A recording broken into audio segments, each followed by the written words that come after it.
When we use antibiotics is when we suspect a bacterial infection. There are a lot of different types of infections, and one of the biggest distinctions we need to make is it a virus or is it a bacteria causing these symptoms? When we do suspect a bacteria, that's when we use an antibiotic.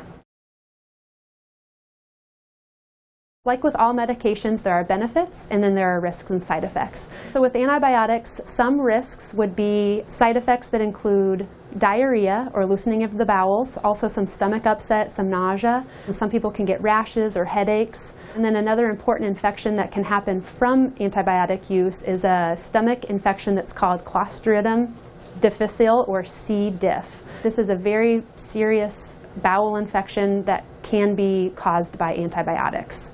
Also, in the big picture of things, sometimes if we use antibiotics when we shouldn't, or if we use them too short in duration, so if you don't take your full course, that can lead to something called antibiotic resistance, which means the antibiotics don't work for bacteria that they should work for. That's why we don't want to give antibiotics if we suspect a viral illness, because it will not help you get better, and we could be exposing you to antibiotic resistance down the line.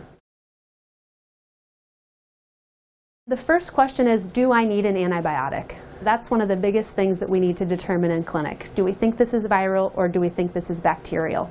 And then it's always important to ask about side effects for all medications, especially antibiotics, because some people don't realize that there can be negative effects if we're using them inappropriately.